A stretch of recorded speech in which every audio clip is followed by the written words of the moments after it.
mengapresiasi sejarah Indonesia, maka kita akan disuguhi kisah-kisah menarik dan heroik yang pernah terjadi. Sejak zaman prasejarah, zaman kerajaan hingga zaman modern ini, Indonesia tak pernah lepas dari sejarah panjang yang menyertainya. Ini tentu merupakan kekayaan yang dimiliki oleh negara kita. Bukti otentik sejarah panjang Indonesia tersebut terpahat dalam berbagai karya seperti prasasti, candi, hingga karya sastra. Dan salah satu karya sastra yang dominan menggunakan unsur sejarah sebagai latar belakang penceritaannya adalah novel. Dalam novel sejarah, kita bisa menelusuri fakta-fakta masa lalu yang terjadi di suatu bangsa.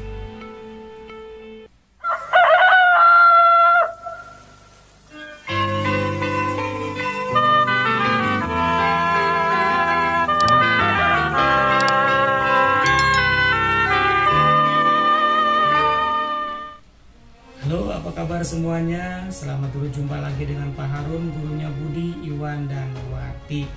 Pada kali ini kita akan kembali belajar mata pelajaran Bahasa Indonesia untuk kelas 12. Kita akan mempelajari materi tentang identifikasi informasi dalam teks cerita sejarah atau dalam novel sejarah.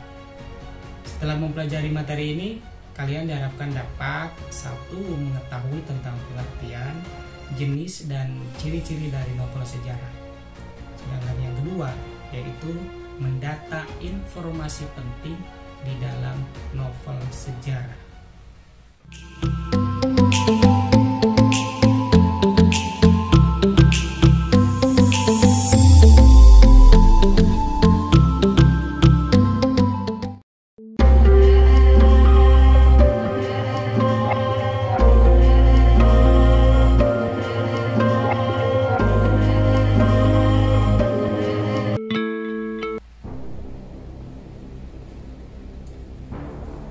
Novel sejarah merupakan novel yang isinya menjelaskan dan menceritakan fakta peristiwa sejarah di masa lalu dan menambahkan unsur imajinasi dalam penceritaannya. Dalam novel sejarah, diungkapkan kembali para tokoh faktual di kehidupan masa lalu, lengkap dengan emosi pribadinya, tragedi yang menimpanya, masalah kehidupan pribadinya, cara bersosialisasi dengan manusia lainnya, hingga pandangan-pandangan hidupnya.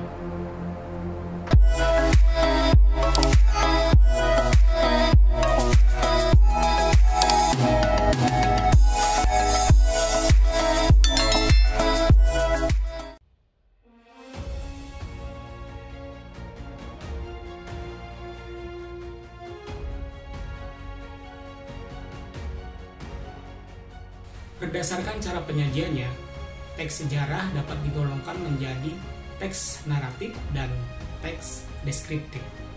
Teks cerita sejarah tergolong teks naratif jika disajikan dengan menggunakan urutan peristiwa dan urutan waktu. Sedangkan teks sejarah akan tergolong menjadi teks deskriptif jika disajikan secara simbolisasi verbal.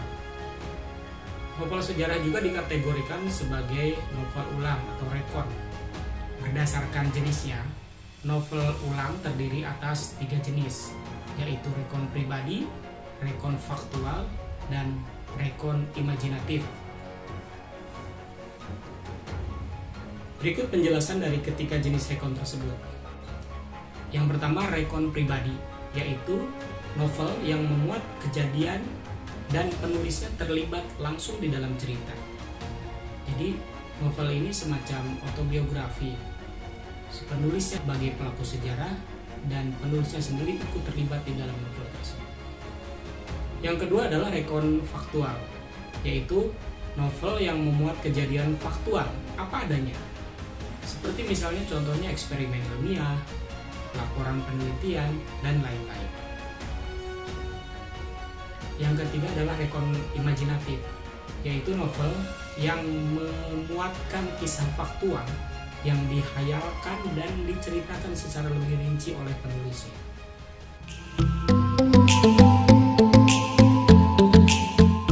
Berdasarkan penjelasan tadi, maka novel sejarah tergolong ke dalam rekon imajinatif.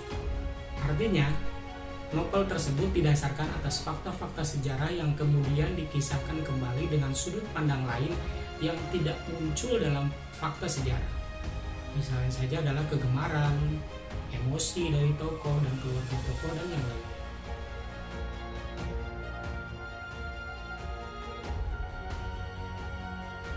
Novel sejarah memiliki ciri-ciri sebagai berikut. Yang pertama adalah bersifat kronologis, yaitu adanya urutan peristiwa yang memuat kejadian sebelum, pada saat, dan setelah peristiwa. Yang kedua, adanya konjungsi temporal, yaitu kata sambung yang menjadi penanda keterangan waktu seperti saat, pada saat, ketika, pada, dan sebagainya. Yang ketiga itu bersifat fakta, yaitu dalam novel sejarah adanya data-data sebenarnya yang bisa ditelusuri dengan pertanyaan 5W1H atau dalam bahasa Indonesia itu disebut adiksi-mbak. Apa, di mana, kapan, siapa, mengapa, dan bagaimana.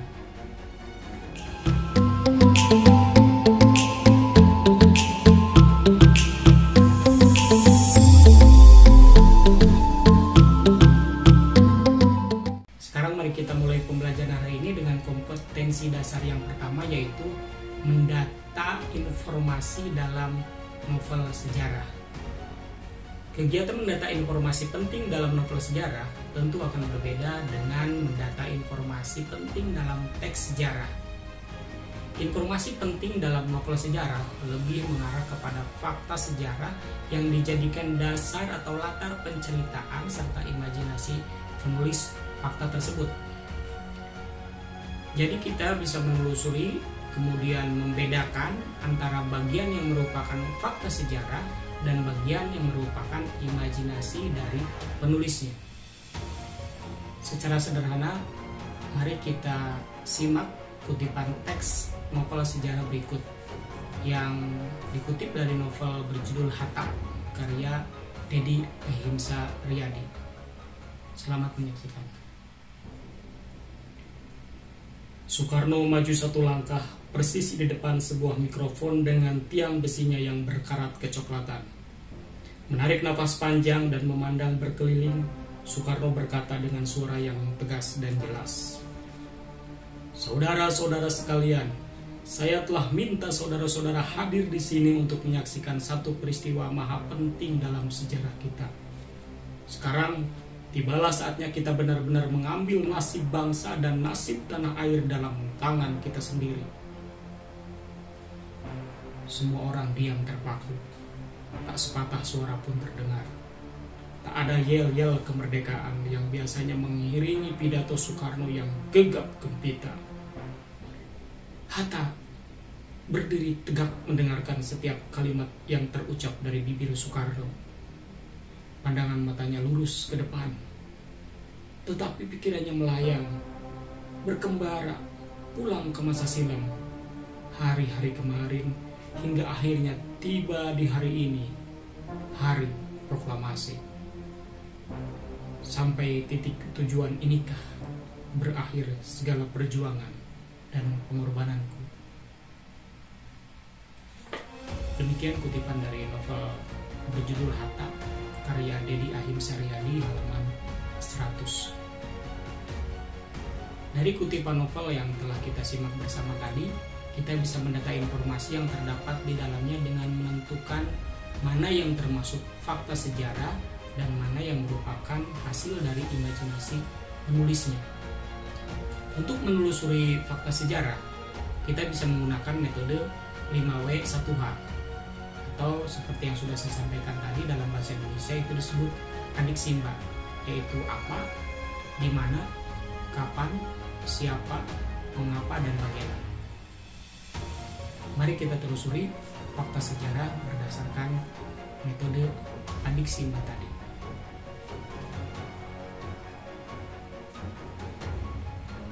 Jika kita menganalisis dari kata tanya yang pertama, yaitu apa, tentu ini merupakan kata tanya yang menanyakan peristiwa apa yang sedang terjadi. Dari kutipan novel yang telah kita simak bersama tadi, kita mendapatkan satu tanda dari kata tanya apa dari kalimat seperti ini. Pandangan matanya lurus ke depan, tetapi pikirannya melayang, berkembara, pulang ke masa silam, hari-hari kemarin, dan akhirnya tiba di hari ini, hari proklamasi. Dari satu kalimat ini kita bisa mengidentifikasi peristiwa apa yang sedang terjadi, yaitu peristiwa pembacaan teks proklamasi, di mana sebelumnya ada Soekarno yang berpidato, ada Hatta, dan ada beberapa orang yang menyimak peristiwa tersebut. Penelusuran berikutnya, kita bisa mengidentifikasi dari kata tanya di mana. Kata tanya di mana tentu menanyakan tentang keterangan tempat, dalam artian di mana tempat kejadian berlangsung. Dari penelusuran yang pertama mengenai kegiatan apa atau peristiwa apa, yaitu peristiwa proklamasi atau pembacaan teks proklamasi, maka walaupun tidak tersurat dan dituliskan langsung oleh pengarangnya, kita bisa mengambil kesimpulan dari fakta ilmiah yang sudah kita ketahui bahwa peristiwa pembacaan proklamasi itu terjadi di rumah Soekarno. Demikian juga dengan identifikasi kata tanya yang ketiga, yaitu kapan. Kapan ini menanyakan tentang urutan waktu, kapan peristiwanya berlangsung. Maka dari informasi fakta yang kita ketahui bahwa pembacaan teks proklamasi itu terjadi pada tanggal 17 Agustus 1945. Identifikasi fakta sejarah yang keempat, yaitu kita bisa menelusuri dari pertanyaan siapa. Siapa ini tentu menunjukkan tentang siapa saja pelaku-pelaku yang ikut dalam peristiwa dalam cerita tersebut. Dari kutipan tadi, walaupun hanya 2 paragraf, kita bisa mendapatkan beberapa tokoh yang terlibat dalam peristiwa pembacaan teks proklamasi. Yang tersurat langsung dituliskan oleh penulisnya itu ada Soekarno, ada Hatta, dan beberapa orang yang memang berkerumun di depan Soekarno-Hatta.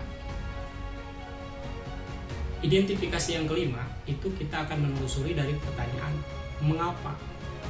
Mengapa merupakan kata tanya yang akan menanyakan alasan kenapa peristiwa tersebut terjadi. Ya, secara tersurat memang tidak dituliskan pengarang di bagian 2 paragraf ini, walaupun bisa jadi di halaman-halaman lainnya mungkin pengarang menuliskannya, tapi karena kita mengambil contoh dari 2 paragraf, maka kita bisa mengambil kesimpulan berdasarkan fakta informasi yang sudah kita dapatkan dari fakta sejarah bahwa mengapa pembacaan teks proklamasi sampai terjadi itu karena memang sudah saatnya untuk merdeka. Walaupun dalam kalimat ini juga tertulis secara tidak langsung ya, seperti kalimat berikut. Sekarang tibalah saatnya kita benar-benar mengambil nasib bangsa dan nasib tanah air dalam tangan kita sendiri. Ini bisa menjadi alasan kenapa sampai terjadi peristiwa pembacaan proklamasi. Melalui pidato Soekarno menyampaikan bahwa sekarang waktunya untuk mengambil alih nasib bangsa dan nasib tanah air dalam tangan kita sendiri, dalam artian sudah saatnya untuk merdeka. Identifikasi berikutnya kita bisa menelusuri dari pertanyaan yang terakhir, yaitu pertanyaan bagaimana. Pertanyaan bagaimana tentu saja menanyakan bagaimana kondisi pada saat itu. Dari 2 paragraf ini kita bisa mendapatkan suasana yang tegang, tidak lagi gegap gempita seperti biasanya. Ini bisa kita telusuri dari kalimat yang dituliskan oleh penulisnya seperti ini. Semua orang diam terpaku, tak sepatah suara pun terdengar. Tak ada yel-yel kemerdekaan yang biasanya mengiringi pidato Soekarno yang gegap gempita. Jadi suasana ini walaupun tidak dituliskan langsung, tapi kita bisa menyimpulkannya, yaitu adanya suasana tegang karena sebentar lagi Soekarno akan membacakan teks proklamasi.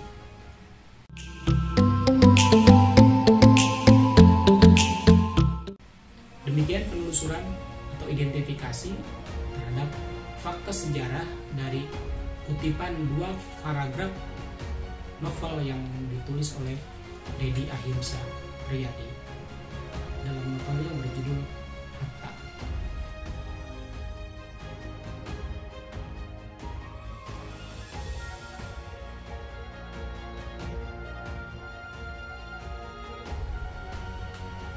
Contohnya akan saya coba bacakan.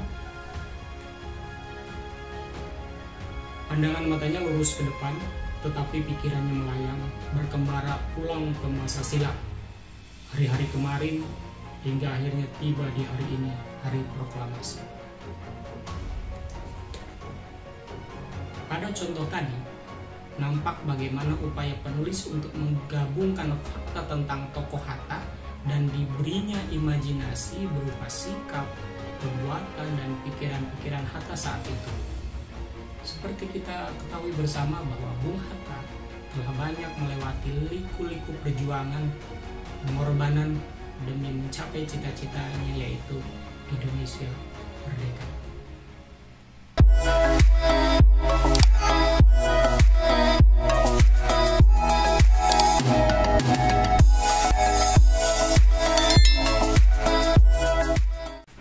Bagaimana sampai di sini? Sudah paham? Untuk lebih jelasnya, mari kita mencoba mengapresiasi kutipan teks novel sejarah berikut. Untuk selanjutnya, cobalah melakukan pendataan informasi, unsur fakta, dan unsur imajinatif dalam cerita tersebut.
Demikian akhir pertemuan kita kali ini. Semoga akan selalu ada manfaat yang kita dapat petik dari setiap pembelajaran yang kita diskusikan pada hari ini.